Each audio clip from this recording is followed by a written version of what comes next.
Je vais faire les étapes de Bretagne et le reste, je regarderai à la télévision. Il y a déjà au moins le contre-la-montre. Il faudra être bien présent, et puis les étapes de montagne. Parce qu'aujourd'hui, celui qui n'est pas capable de faire ou le contre-la-montre ou la montagne, il ne peut pas gagner le Tour.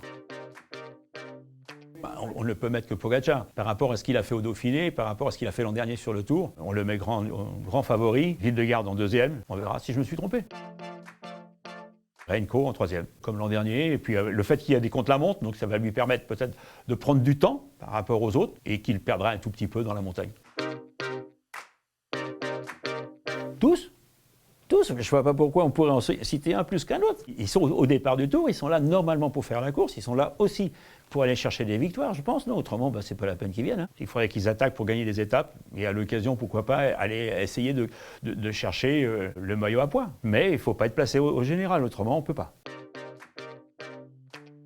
C'est l'équipe de Pogacar. C'est lui qui a une superbe équipe. Il l'a très bien renforcé. Et ils ont de très très bons éléments. Donc je ne vois pas comment ça ne pourrait pas être eux. Le fait d'avoir le leader, le potentiel vainqueur du Tour de France, stimule tout le monde. Et comme Pogacar, il a gagné l'an dernier, je pense qu'il a l'équipe pour ça, quoi.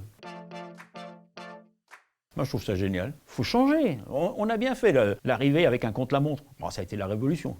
Il ne faut pas toujours faire la même chose. Il suffirait que le Tour se joue à quelques secondes près. Il y aurait une belle bagarre entre les leaders. Et un coureur comme Renko, qui connaît bien cette montée, je pense que ça peut servir. Et 3 tours, c'est pas mal. Hein. Je pense que ça sera Pogacar. Peut-être plus même. Il a déjà 3 Tours de France et il n'est pas rendu à 32 ans, à moins qu'il pète les plombs. Hein. Parce que les contraintes d'aujourd'hui font que si on n'est pas mentalement très très fort, on peut exploser.